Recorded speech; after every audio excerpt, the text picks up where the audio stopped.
Fällt auf die Reise. Thomas ist übelst gut weggekommen hier auch. Der Björn ist gut Get down in the car, one time give it all.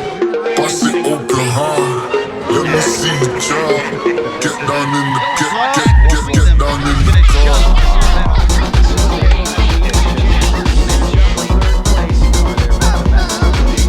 Get down. Silvernagle came in, and Nice is now in the car. Wiggle, wiggle, wiggle.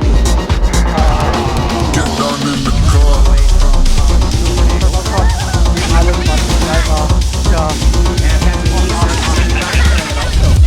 Welcome to BTR TV. Madness on track. Get down in the car. But it suddenly came in there. Luxury race crew took home the third spot. They were 2 laps. Time to go, Gabby Goose. Hallo, liebe Simracing- und Rennsportfans und ein ganz besonders herzliches Willkommen. Heute, Sonntag, 18:30 Uhr, Sunday Grand Prix Serie steht auf dem Programm. Classic Lotus und natürlich unser Tommy wieder am Start. Björn ist heute auch wieder dabei und da schauen wir doch gleich mal, was die beiden so abliefern heute.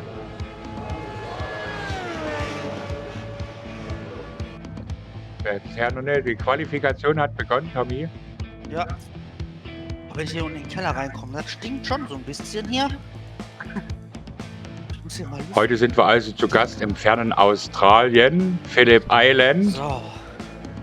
Und viele Fahrer aus der Community heute wieder dabei. Insgesamt haben wir 17 Fahrer am Start, die 28 Runden drehen müssen heute. Hey, der Herr Silbernagel ist bei mir. Ja. Alles Gute. So. Denk dran, Jörn. Der Herr Silbernagel hat nicht die 1. Wie immer ist das Setup freigestellt und es gibt keine obligatorischen Boxenstopps. Es sei denn, es muss jemand an die Box. Ich denke dran, wie er hinten reinzufahren. Nee, sollst dann denken, da die Kurve da nicht zu schnell, die zweite. Klappt das schon. Wer bremst, verliert. Oder so ein schwacher Knopf.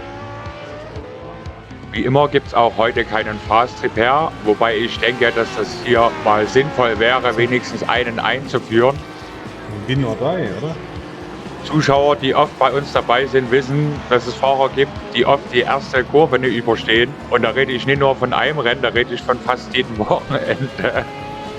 Auf jeden Fall sind heute wieder die meisten Fahrer dabei, die hier in der Sunday GP Series in der F2-Wertung ums Podium in der Endabrechnung kämpfen. Wir haben die aktuelle Tabelle hier mal eingeblendet. Barry West führt da gerade vor Keith Turner und Thomas Silbernagel. Pablo El Suarez ist ihm dicht auf den Fersen. Barry West seht ihr oft nicht, weil der meistens im ersten Split mitfährt. Außer Miguel Morland und Andrew Eng haben wir heute alle Top-10-Fahrer am Start. Barry West und Keith Turner sind ein bisschen schon enteilt. Barry heute wieder im ersten Split. Dahinter um Platz 3 gibt es einen hautengen Kampf zwischen Pablo El Suarez, Miguel Morland und Robert Simpkins. Schon eins vorneweg, nächste Woche Circuit of the Americas kann der Tommy leider nicht antreten, weil er mit seiner Band unterwegs ist. Die haben einen Auftritt, was verständlicherweise ja auch vorgeht. Björn und Tom jetzt auch unterwegs in der Qualifikation und schauen wir mal, was die beiden heute reisen können. Ja, lege ich mal vor. Eine 1,18,5. Thumbs up this video. Platz 6. Und hier noch ein Hinweis für alle deutschen GT- und Porsche-Fahrer. Die neue Brockness-Saison steht vor der Tür. Anfang September ist es wieder soweit. Und wer da Interesse hat, einfach mal reinschauen. Oh, zweite verkackt. Regelwerk und Anmeldung im Discord. Die Kontaktdaten hier unten eingeblendet. Und wie immer wird es einen fantastischen Twitch vom Danny geben. Jeder, der den Danny kennt, weiß, was ich meine. 18,8. Platz 7. Und da hat auch der Tom seine zweite Quali-Runde geschafft. Der Björn hat eine 1,18,544 vorgelegt, Position 6. Und jetzt Tom 1,18,719, Position 7. Platz bleibt gleich, Tommy, 17. Da haben wir doch unsere beiden Jungs wieder einträchtig beieinander. 7. bitte, nicht 17. 7. Schenk dran, Rennsetup laden. Ja. Gut schief an. Ach, du bist im Rennsetup Quali gefahren, okay. Und da haben wir Keith Turner auf Pole, Ford John Denton, Arturo Amro, Robert Simpkins und Pablo El Suarez auf P5. Keep on concentration. Euch beiden alles Glück vor allem am Start. steht ja neben mir. Denk Kann ich dran, dir schon John mal Denton hinten steht vor reinfahren? dir. Der vergeigt wieder eine Stadt und wenn du vorbeifährst, der schießt dir dann wieder rein da. Denton, steht auch nicht vor mir, oder? Doch. Feuer auf 2. Simpkins und Denton vor mir. Ja. Kurt wird regelmäßig abgeschossen, Shady wird regelmäßig abgeschossen, Denton schmeißt sich weg. Ja. Simpkins, boah, geht. Der wird oft Der der wird Silbernagel oft ist ein weggeräumt. ganz gefährlicher. Naja. Ja, der tut immer so unscheinbar und gewinnt dann. Ja. Ja, nur weil die anderen sich weghauen. Das Böse macht ein freundliches Gesicht. So, Björn, alles Gute, viel Erfolg. Jo, Wir halten die Klappe. besser ist das. Nein, kann sich aufregen, ist schlecht für den Ja, Frau. ihr werdet gleich einen Brüller hören. Weißt Ach, ich du hab bist da- aber ganz schön weit weg, aber hinter dir steht ja noch einer mit so einer Lackierung, was da ne? So shady, na endlich Lackierung. Vielleicht hat er die ja genommen. Ja. So, Björn, alles Gute. Jo, toi toi toi. Die Fahrer haben sich im Grid aufgestellt und die Startampel müsste jeden Augenblick erscheinen. 10, 9, 8, 7, 6, 5, 4, 3, 2, 1. Grün und da macht sich das ganze Feld auf die Reise. Kiel übelst gut aus den Startlöchern gekommen, aber auch die anderen heute mal gar nicht so schlecht weggekommen. Nur weiter hinten hat es einen kleinen Zwischenfall gegeben. Wir sehen da hinten die Rauchwolke, das gucken wir uns aber nachher mal an. Hallo! Du dummes Schwein, Mann! Oha, ich hab's vorhin noch zum Björn gesagt. John Denton räumt hier den Björn ab, oh nein. Hier vorne davon unbeeindruckt Keith Hörner direkt vor Arturo Amro, Pablo Suarez und Christo Chinmay und da hinten geht der nächste fliegen. Das sah aus wie Kurt Klapper. Dafür Andrew S. Thomas von 11 auf 5 nach vorgefahren und auch Tommy mit P6 ganz gut unterwegs. Duan Spörde schmeißt seine Kiste hier schon direkt am Start weg. Ui. Dann einfach mal ein bisschen zu viel Gas gegeben, rups, geht das Auto rum. Das war ein bisschen Während sich hier die ersten 3 schon ein bisschen absetzen können, hat am Start ja direkt gleich noch einen Zwischenfall gegeben. Alessandro kommt hier näher aus den Socken, Der hat den Start komplett verpennt. zieht Richtung Mauer und räumt hier Johnny Bell ab. Ach, das Uiuiui. gibt's doch gar nicht. Alter, Ja, ist... Immer gibt es hier einen, der am Start näher aus den Socken kommt und der andere rauscht rein. Ach, Mann.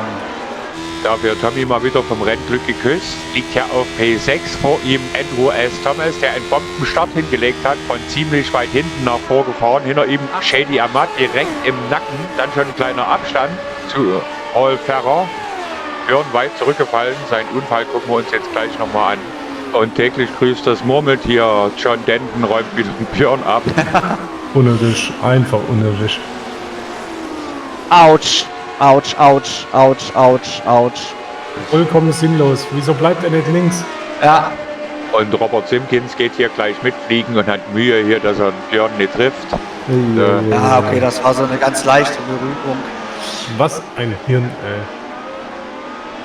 Wir haben vorhin noch drüber gesprochen und schon wieder ist Björns Rennen am Start beendet. Schade. Robert Simpkins hier inzwischen wieder auf P10 nach vorne gefahren und auf P11 hier haben wir mal einen Francisco im Bild, dahinter auf P12 John Denton, Björn inzwischen 13. und Kurt Klapper auf P14. Kurt hatte ja in der ersten Runde auch einen kleinen Ausritt, den gucken wir uns nachher nochmal an. Inzwischen hier vorne Keith Hörner, schon fast eine Sekunde Abstand zum Zweitplatzierten zu Arturo Amro und der wiederum auch fast eine Sekunde zu Pablo El Suarez. Die ersten 3 haben sich schon 2,5 Sekunden abgesetzt vom Andrew S. Thomas auf P4. Der nächste hier, Kurt Klapper, bisschen arg schnell in die Kurve gefahren. Der geht geradeaus. Ja. aus Gras und Baum. Kann die Kiste allerdings abfangen und wieder auf Kurs bringen. Ja, hat er gut gehalten. Christo Chinmay, der letzte in den Top 5, nach vorne schon 1,5 Sekunden Abstand und Tommy sitzt ihm direkt im Nacken und auch Shady Amat ganz dicht dran. Björn hier auf P13 nach vorne zu seinem Unfallgegner. Schon 0,8 Sekunden Abstand. Der kämpft hier mit dem Francisco und wird ihn jetzt auch überholen. Und auch Björn geht gleich mit durch. Damit John Denton jetzt auf 11 und Björn auf 12. Durch den Überholvorgang hier wieder beide ganz dicht beisammen. Allerdings reißt der Abstand nach vorne immer mehr auf. Zu Robert Simpkins jetzt schon 2,5 Sekunden Abstand. Und jetzt Björn ganz dicht dran, setzt hier John Denton unter Druck. Während Kurt Klapper nach ganz hinten zurückgefallen ist, inzwischen P14. Nur noch Duan Spörtl hinter ihm. Die beiden Unfallgegner vom Start stehen beide an der Box. Johnny und Alessio. Und Keith Hörner versucht hier gleich mal sich auf und davon zu machen. Eine 1.18.704 letzte Runde gefahren. 4 Zehntel schneller als Arturo Amro und Pablo El Suarez dahinter. Aber die Jungs sind noch nicht weit weg. Andrew von 11 gestartet, liegt hier auf P4 und nach hinten schon 2,3 Sekunden Luft. Ein super Auftakt. Allerdings verliert er auch so ein bisschen den Anschluss nach vorne. Der Abstand wird hier jetzt immer größer. 1,4 Sekunden sind es schon. Während hier die Dreiergruppe Christo, Thomas und Shady um den letzten Top-5-Platz kämpfen. Nach hinten zu Paul Ferrer, 3,3 Sekunden Luft.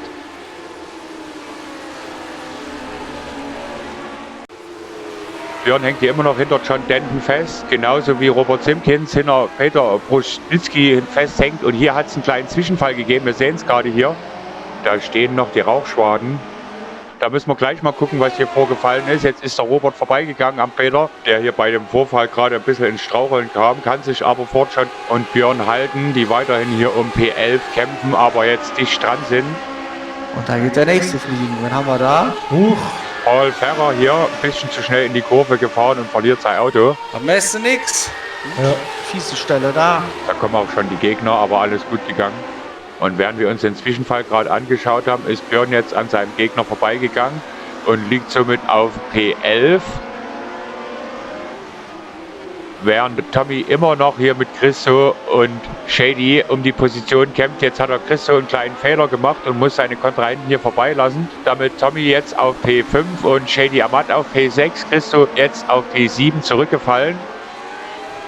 Und auch hier geht's rund. Robert Simpkins ganz dicht dran an Paul Ferrer und Björn geht jetzt hier vorbei am Peter Bruschnitzky und auch John Denton wird da gleich einen Angriff starten, denke ich mal. Jetzt ist hier das Feld ganz schön in Bewegung und auch von hinten Francisco und Kurt kommen langsam wieder ein Stück näher. Wir befinden uns hier in Runde 5 von 28 und nach den nicht ganz so tollen Zwischenfällen am Start sehen wir jetzt hier ein schönes Rennen von allen. Hier hinten die Plätze 8 bis 14 schieben sich jetzt so langsam alle näher beieinander. Da können wir noch ein schönes Rennen erwarten. Ja, und können wir wieder um Top 10. Das ist plus minus 0. Und Robert jetzt ganz dicht dran am Pol. Und auch Björn ist da gar nicht mehr so weit weg. Mal schauen, wie lange sich Paul noch vor den Jungs hier halten kann. Der einzige aus der Gruppe hier, der 1,19er Zeiten fährt, ist Robert Simpkins. Peter kann sich hier immer noch vor John Denton behaupten. Der Abstand zwischen John und Francisco beträgt nur noch 1,8, 1,9 Sekunden. Oh, jetzt hat der Francisco ein bisschen verloren. Müsste Kurt auch langsam auf den Francisco auflaufen. Während Björn sich immer mehr vorne am Robert ranrobbt. Mühsam ernährt sich das Eichhörnchen. Schade, dass der Björn am Anfang schon wieder diesen Zwischenfall hatte. Ich würde doch zu gerne mal sehen, wie Björn und Tom hier auf Augenhöhe gegeneinander kämpfen, ohne dass da ein Dritter eingreift. Und ganz hinten am Ende des Feldes gab es einen kleinen Zwischenfall, den wir uns jetzt gleich mal anschauen. Der nächste Zwischenfall. Gucken wir uns mal an. Ui. Schon wieder Duan Spörtl. Er hat so ein paar Probleme mit dem Fahrzeug. Ja.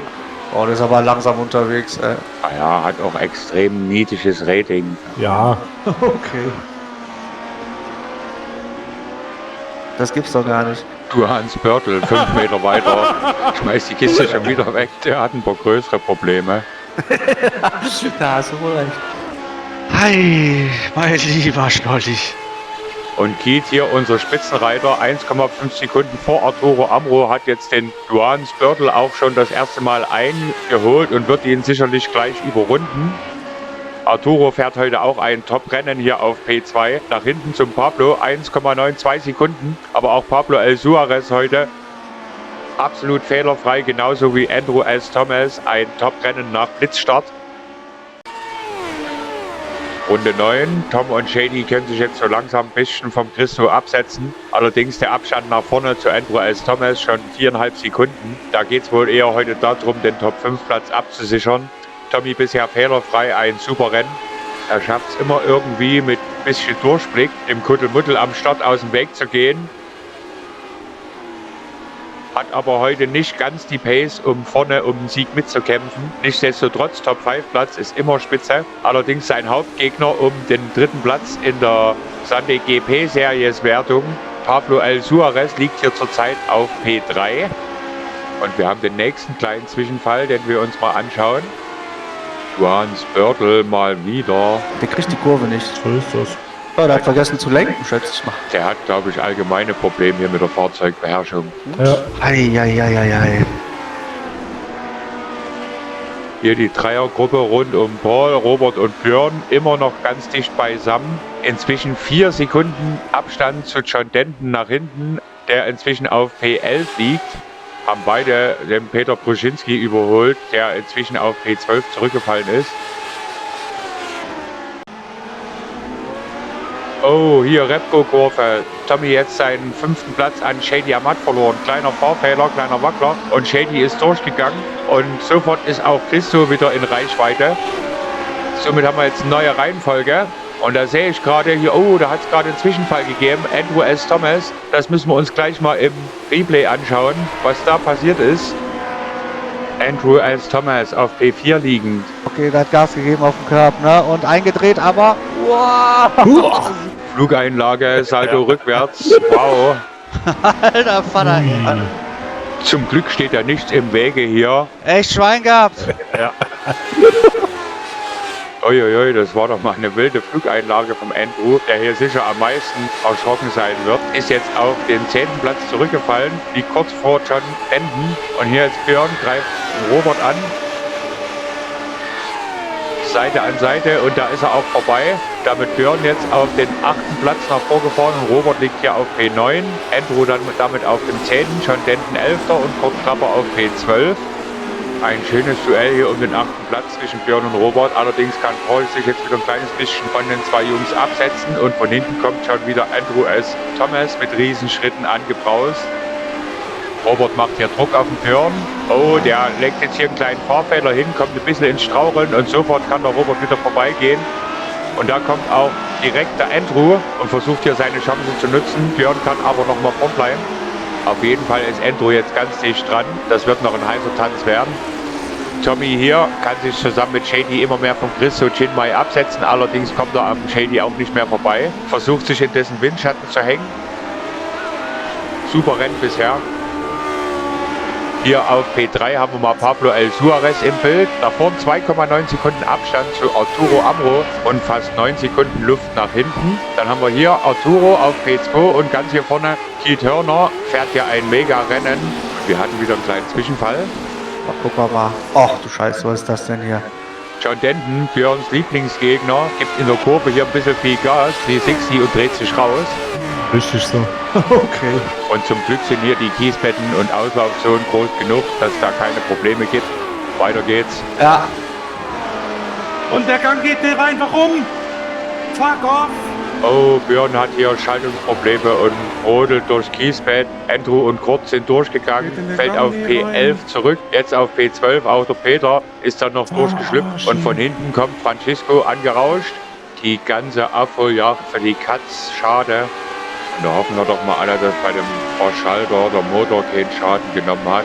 Francisco jetzt ganz dicht dran und Björns Lieblingsgegner kommt da von hinten auch mit Sauseschritten. Tommy verliert jetzt etwas auf Shady. Der Abstand nach hinten zum Christo ungefähr gleich. Dahinter die Lücke dann zu Paul Ferrer wird immer größer, liegt jetzt schon bei 4,5 Sekunden. Wir haben jetzt gleich ungefähr ein Drittel des Rennens absolviert und bis auf 2 Fahrzeuge noch alle unterwegs. Shady kann sich jetzt immer mehr absetzen. 1,7 Sekunden zum Tom. Und Motor in die Luft gejagt. Oh nein. Ich höre auf mit dem Rennen.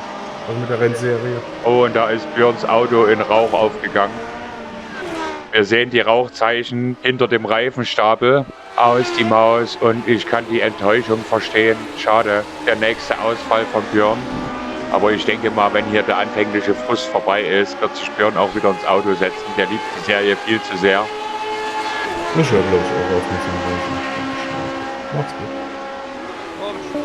Das ist hier, wo Björns Motor in die Luft fliegt. Boom, ach du Scheiße. Hier hinten qualmt aber ganz schön. Ne? Was denn da? Die war extrem komisch Motorschaden, da machst du nicht mehr viel. Da ist Feierabend. Ja, Ja, also das war in dem Gelände. So, so ist das. aus, geh nach Haus. Und während wir gerade mit Björns Ausfall beschäftigt waren, hat hier Arturo Amro die Führung übernommen. Da hat Keith Hörner irgendwo einen Wackler drin gehabt. Wir sehen den Rutscher unten, Eingangsstart und Zielkurve nochmal. Ups. Shady Amat hier auf P4 und Thomas auf P5. Der Björn hat immer irgendwie Pech. Ja. Motorschaden, das ist ja auch was sehr Seltenes. Am Start hat ihn der John Denton wieder abgeräumt. Und das, obwohl ich ihm noch vor dem Start eindrücklich gewarnt habe. Ich habe ihn noch gewarnt. Ich denke mal, John wird es mir absichtlich machen, aber man sieht ganz deutlich, dass er am Start immer Wheelspin hat und große Probleme voranzukommen und dann wahrscheinlich auch kein Crew-Chief oder Probleme mit der Sicht. Auf jeden Fall zieht er das Auto oft zur Seite und räumt Gegner ab. Jetzt hat kurz seinen Rückstand auf Andrew wettgemacht und versucht hier auch anzugreifen. Allerdings kann der Andrew nochmal kontern. Die Plätze 9 und 10 hatten beide schon so ihre Zwischenfälle. Andrew nach Blitzstart und Flugeinlage von 4 auf 10 zurückgefallen und hat sich jetzt wieder hier auf P9 nach vorne gekämpft. Und Kurt Klapper am Anfang einen kleinen Ausritt in der Botanik gehabt. Nein. Und wir hören es, da hatte auch der Tommy einen kleinen Wackler. Zum Glück nichts weiter passiert und er kann sich vom Christo hier behaupten. Allerdings ist jetzt sein Vorsprung komplett verschwunden und Shady vorne 2,6 Sekunden weg.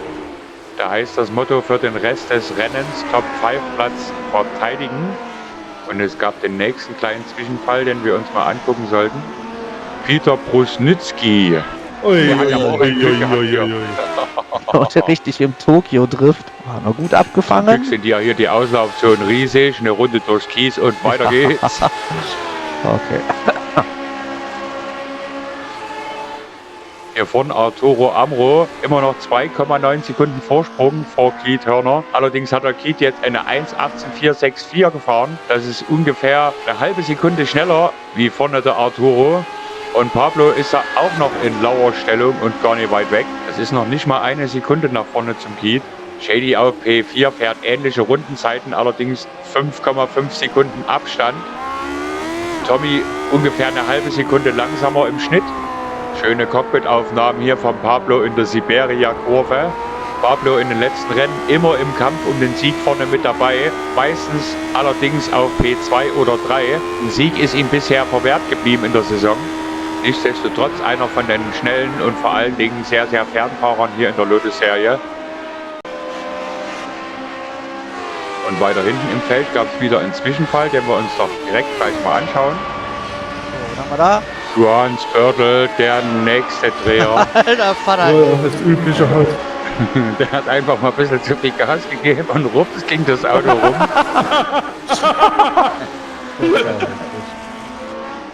Oh, da gab es einen Unfall. Und wir haben es gerade noch so im Augenwinkel gesehen, da gab es einen Zwischenfall. Da sind gleich 2 Fahrzeuge abgeflogen. Ich glaube, Robert war hier auch mit verwickelt. Paul Ferrer kommt hier kleines Mühe von der Strecke ab. Ja, das war ein Eigenverschulden. Ein bisschen aufs Gras gekommen. Hinten links und dann Worm eingedreht. Worm. Und da kommt gleich noch einer geflogen. Ei. Der Robert Simpkins hier, der hat sich so erschrocken, dass er auch gleich abgeflogen ist hier. Oi. Naja, nur einen Haufen Zeit verloren, weiter geht's. Und durch den Doppelabflug von Paul und Ferrer hat Andrew und Kurt nach vorn gespült. Beide jetzt auf den Positionen 7 und 8. Paul Ferrer jetzt auf P9 und Robert ist bis auf P10 zurückgefallen. Und nachdem die beiden sich wieder aus dem Kies gewühlt hatten, gab es noch einen Zwischenfall. Arturo hier immer noch in Führung, 2,5 Sekunden vor Keith Hörner. Okay, was haben wir hier? Peter Brosnitzky, der hat hier auch so seine Probleme mit der Strecke und dem Fahrzeug. Hi, mein lieber Schnolli. Und kaum hat er sich hier aus dem Dreck gewühlt, 150 Meter weiter, der nächste Ausflug ins Grüne. Ja, beim Anbremsen auf dem Gras, ne, ist nicht gut. Ja. Oh, und da ist Christo Chinma jetzt ganz dicht dran und geht hier auch am Tommy vorbei. Tommy wehrt sich hier noch einmal, setzt einen Konter und kann sich wieder davor setzen. Ein schöner Zweikampf von den beiden hier, sehr fair und sauber geführt. Und hier tobt immer noch der Kampf zwischen Kurt und Andrew um Position 7. Seite an Seite. Ein schönes Duell. Beide lassen sich hier genug Platz. Und hinten Paul Ferrer guckt sich das aus der Logenposition an. Jetzt kann sich der Andrew wieder durchsetzen. Kurt gibt nochmal nach, reiht sich dahinter ein, hat aber sicher noch lange nicht aufgegeben. 8 und 9 sind ziemlich nah zusammen, da geht gerade die Post ab. Und auch der Paul wieder da seine Chance dahinter. Toller Motorsport, was die 3 Jungs uns hier zeigen.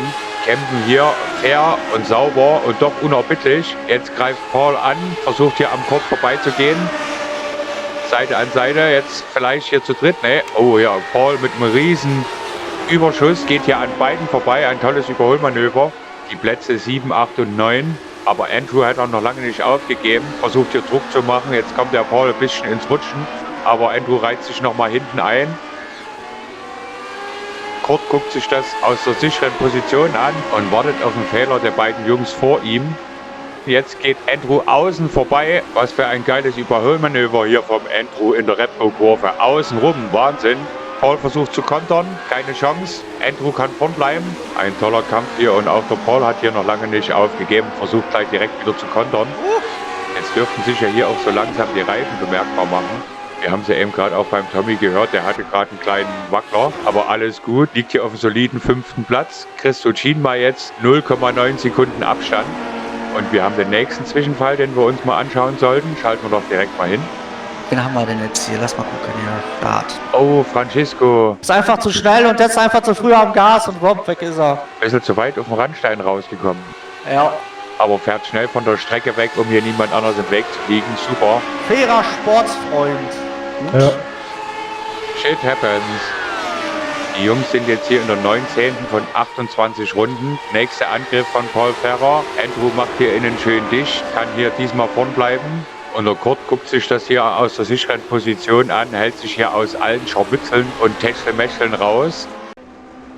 Und hier mal wieder ein Blick nach vorn. Arturo Amro immer noch 3,8 Sekunden vor Keith Turner, der immer noch den Pablo direkt im Nacken hat. Nur 1 Sekunde weg. Shady Amat dafür schon 6,6 Sekunden hinter der Gruppe. Und Tommy dann noch mal 1,5 Sekunden weg vom Shady. Und 1 Sekunde vor Christo. Arbeitet sich langsam wieder ran an Shady.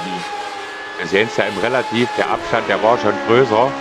Ja, aber Mal schauen, vielleicht geht er ja doch noch was Richtung Platz 4. das dauert noch, bis ich da bin. Ranfahren und vorbeikommen, das sind wie immer 2 unterschiedliche Paar Schuhe. Und jetzt dürften ja auch so langsam die Reifen nachgeben, das sollte man auch ein bisschen vorsichtig machen. Das Wichtigste ist auf jeden Fall, den Top-5-Platz zu halten. Jetzt hier Paul Ferrer an Andrew vorbeigegangen. Der konnte den Angriff vom Kurt allerdings nochmal abwehren. Andrew direkt wieder dran am Heck von Paul, der hier mit richtig viel Schmackes in die Kurve geht. Oh, oh, das war ein bisschen zu schnell und schmeißt die Kiste volle Kanne in die Botanik. Und hat hier mega Schwein, dass er hier im Reifenstapel zerschellt. Hat er sich die Reifen frittiert? Paul Ferrer nochmal, Southern Loop, hier Kurve 2, da haben viele Probleme. Ja. Segelt hier volle Kanne durchs Kiesbett Richtung Reifenstapel. Ach du Scheiße. Oh, oh, oh, aber noch Glück gehabt, Glück gehabt, Glück gehabt. Konnte den Einschlag gerade so verhindern, rauswühlen und weiter geht's. Und bei dem ganzen Durcheinander konnte Kurt jetzt den Andrew überholen. Damit Kurt Klapper auf P7 und Andrew S. Thomas auf P8. Robert Simpkins inzwischen 9. und John Denton auf 10. Paul Ferrer auf P11 hinter John Denton zurückgefallen. Und wir hatten noch einen kleinen Zwischenfall vorhin, den wir jetzt nochmal nachreichen. Francisco noch einmal. Der kriegt die Kurve nicht. Ui, und dann kommt er hier aufs Grün und 360. Und dann ein Riesenschwein, dass da keiner kommt. Da hast du wohl recht. Immer eine halbe Sekunde schneller wie der Shady vor dir. Tommy versucht sich jetzt nach vorne an Shady ranzurobben. Hat die Wurst ja schon vor Augen. Kurt kann sich jetzt leicht vom Andrew absetzen. Und auch Robert ist da gar nicht so weit weg. Nächster Zwischenfall. Oi, Paul Ferrer nochmal. Ich glaube, der ist ein bisschen aus dem Konzept. Oh nein. Reifen angetatscht und dann dreht er sich weg hier. Ja, gut. Okay, da machst du nix. So wie es aussieht, sind jetzt hier im Feld erstmal die Positionen bezogen. Die Abstände untereinander sind jetzt zu groß, um hier gegenseitig sich anzugreifen. Hier haben wir John Denton mal im Bild, P10 inzwischen. Und hier auf P11 zurückgefallen. Paul Ferrer kommt hier angeflogen. Der nächste 360, der hat jetzt ein paar Probleme, so wie es aussieht. Uiuiuiui. Ich glaube, der Paul wird sich auch seine Reifen jetzt kräftig ruiniert haben. Paul Ferrer schon wieder. Was ist mit dem? Fährt hier ein bisschen zu schnell in die Kurve. Und dann so, Weg. Der Text ist so scheiße. Scheiße. Francisco auf P13, der letzte in der Führungsrunde. Und Björn und die zwei Jungs vom Start ausgeschieden. 6 Runden noch. Hier haben wir mal unseren Leader im Bild, Arturo Amro, immer noch 2,9 Sekunden vorm Keith. Und Pablo, die gibt mir Bescheid, wenn die weiße Flagge kommt. Shady verliert jetzt immer mehr an Boden auf die Führungsetage. Oh, der Führende ist gerade ausgefahren. Oh, kapitaler Fahrfehler hier vom Arturo, kann aber weiterfahren, natürlich die Führungsposition verloren und fällt jetzt auf den 3. Platz zurück. Immer noch 3,8 Sekunden vor Shady Amat, das ist aber schade hier, oh Mann. Arturo bis hierher so ein tolles Rennen geliefert. Jetzt liegt wieder Keith Hörner in Führung, Pablo 1 Sekunde dahinter und Arturo hat jetzt einen Abstand von 4 Sekunden zum Pablo. Da wird nach vorne nicht mehr viel gehen, wenn die beiden Jungs hier keinen Mist bauen, was ich sicher auch nicht annehme. Und wenn das Rennen so ins Ziel geht, wird der Pablo sicher auch den 3. Platz vom Tommy in der Gesamtwertung der Lotus Sunday GP Series F2 übernehmen.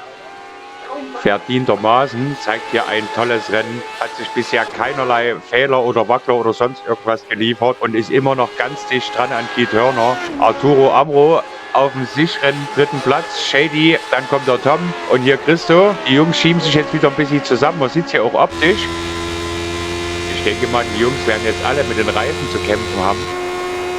Und weiter hinten gab es wieder einen kleinen Zwischenfall, den wir uns jetzt direkt anschauen.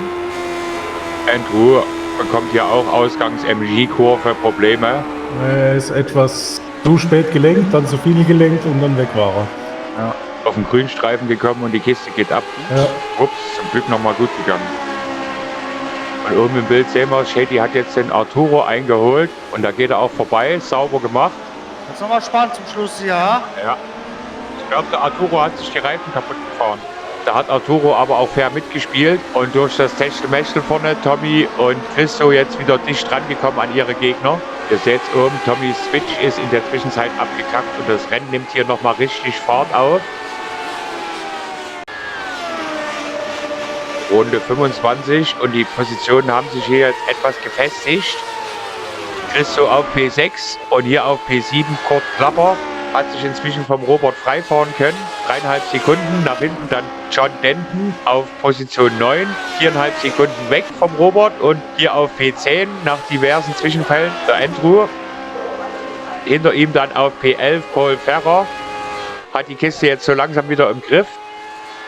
Und auf dem 12. Platz fährt auch hier der Peter noch. Und auf P13 haben wir dann unseren Francisco. P14, Duan Spörtel, schon mit runden Rückstand. Hier Pablo und Keith, die beiden ganz dicht beisammen, kämpfen hier um die Führung. Pablo hat hier noch lange nicht aufgegeben, aber Keith verteidigt hier seine Führungsposition geschickt. Die beiden laufen so langsam auf Francisco auf.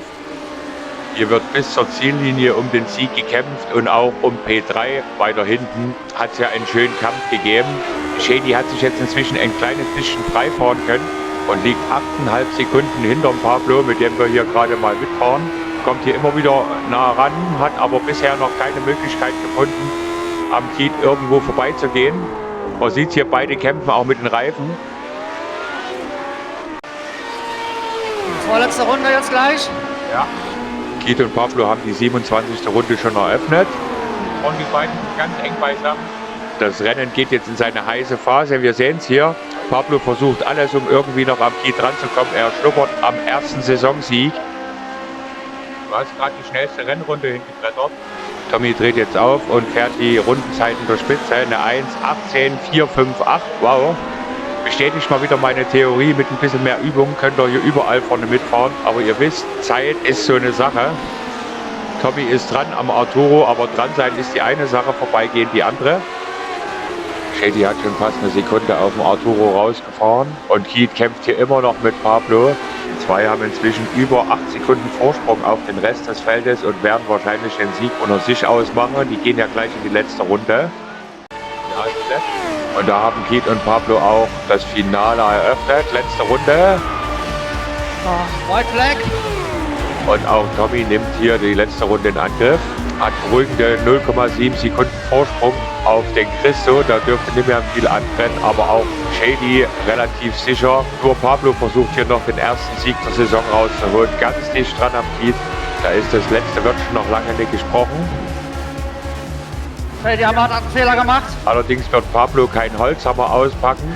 Jeder, der ihn kennt, ein sehr, sehr fairer Fahrer. Shady hier nochmal eine Hammerrunde rausgedrückt, eine 1.18.342. Das dürfte die schnellste Runde des bisherigen Rennens sein. Und hier Francisco, der fährt zur Seite und gleich mal durchs Kiesbett. Die Fliehkraft oder der Windzug hier von den beiden hat in den Dreck gedrückt. Aber zum Glück hier letzte Runde. Und Pablo verliert das Auto. Oh, Achtung, Pablo Suarez fliegt. Oh nein, oh nein, oh nein. 360 durchs Kiesbett, aber kann die Kiste gerade noch so abfangen. Da kommt Francisco wieder vorbeigesegelt. Und da hinten kommen die anderen Jungs. Es sind nur noch ein paar Meter bis zum Ziel. Oh Mann, nochmal Aufregung bis zur Ziellinie. Hier, Kiet hat jetzt den Sieg so gut wie in der Tasche. Die letzte Kurve und jetzt geht es nur noch geradeaus. Einen ganz herzlichen Glückwunsch. Herzlichen Glückwunsch, Kiet Hörner. Und Gratulation auch an Pablo. Er konnte den zweiten Platz noch über die Ziellinie bringen. Shady Amat wird Dritter, Arturo Amro Vierter und Tommy kommt als Fünfter ins Ziel. Ja, Tommy, Top 5 Platz war doch okay. Super. Ja. Ein grundsolides Rennen vom Tommy. Nice race, geil. Top 5 Platz ist immer spitze, vor allen Dingen bei der Konkurrenz hier heute. Ein Alpha Christo. Und wir schauen uns jetzt nochmal schnell den Zwischenfall von Pablo an. Boah, alter Vater, ey. Boah, meine Hand tut mir weh. Oh, hier Pablo El Suarez im Kampf um Platz 2 verliert sein Auto. Rodelt auch hier ein bisschen von der Strecke. Zum Glück der Abstand nach hinten groß genug. Oh, das ist natürlich echt ärgerlich so. Ja, so kurz vor Schluss und der war so ganz dicht dran am Björn. Oh, Mensch, Björn. Was für ein Pech. Okay, da wurde mir geschrieben. Er hat sich verschalten und dann hat es gekracht und dann war das Auto hinüber. Elizabeth McFive ist im Chat. Oh, geil. Nice to see you, Elizabeth. Hope you're fine. Sorry that I'm not answering chat while I'm racing. I was so focused. A warm and special greeting to Australia. Haha, genau. Boah, ey, das war echt heftig, ey. Mein lieber Scholli, ey. Boah, meine Hand. Boah. Ich hab mir gestern da die Finger so auseinandergebogen. Müssen wir nachher gleich mal gucken, was am Anfang wieder, was der Björn schon wieder vom Pech hat. Ja, die sind da zu dritt nebeneinander gefahren. Wo ist denn die Boxeneinfahrt? Bin ich da dran vorbeigefahren oder kommt die noch? Nee, die müssen jetzt gleich, jetzt müssen die eigentlich noch, oder bist du vorbeigefahren? Nee. Ach ja, der Björn. Der hat aber auch echt immer ein Pech, ne? Ja. Aber du hast damit, glaube ich, deinen dritten Platz befestigt. Was habe ich? In der F2-Wertung hast du deinen dritten Platz befestigt. Oh, meinen dritten Platz bin ich da? Ja. Und da geht das Rating bis 3000. Ne? Ja. Aber den dritten Platz, den solltest du nach Hause fahren dieses Jahr, das wäre cool. Ja. Glückwunsch, Tommy, Top 5 Platz ist immer super. Auf jeden Fall. Sehr, sehr schön. War auch wirklich sehr spannend. Ey Gott, ich habe kein Wort rausgekriegt. Ich glaube, ich habe nicht geatmet. Das ist nochmal zum Schluss richtig heftig geworden, so, ne? Ja. Ja, der Pablo Suarez, er hat einen Fehler gemacht und ist ins Straucheln gekommen und hat sich dann noch über die Ziellinie gerettet. Aber schade, der hat bis zum Schluss mit dem Keith Hörner um den Sieg gekämpft. Und der ist der ewige Zweite. Immer wird er nur Zweiter. Ja. So, ich beende das jetzt hier mal. War wieder mal ein tolles Rennen. Spannend, schade wie immer. Der Björn, der hat immer so ein Pech. Ich glaube, ich bin der Pechvogel von Björn. Du musst dir mal eine Schnapsflasche kippen, so. Ah ja. So, liebe Zuschauer, da sind wir auch schon am Ende angelangt. Erneutes Top-5-Ergebnis, das ist doch mega super. Schade, dass es einen Björn wieder erwischt hat. Wir sehen uns dann, hoffe ich, mal das nächste Mal wieder. Bis dahin wünsche ich euch alles Gute, bleibt gesund und macht's gut. Ciao. Ja, das war doch was. Auf jeden Fall. Meckern, ne? Rennfahren verfälscht auf die Dauer die Perspektive der Wirklichkeit. Und so entsteht im Bewusstsein allmählich eine Welt des Irrealen. Die Fakten des Lebens bekommen eine ganz andere Bedeutung. Gefühl, Vernunft, alle menschlichen Probleme nehmen dann andere Dimensionen an, so wie es bei Rauschgiftsüchtigen der Fall ist. Von diesem Moment an hat das Leben nur noch den einen Sinn, Rennen zu fahren. Auch wenn man weiß, dass man früher oder später sterben muss. Weil dann ein Widerstand nicht mehr möglich ist. Gegen diesen masochistischen Drang der Selbstzerstörung.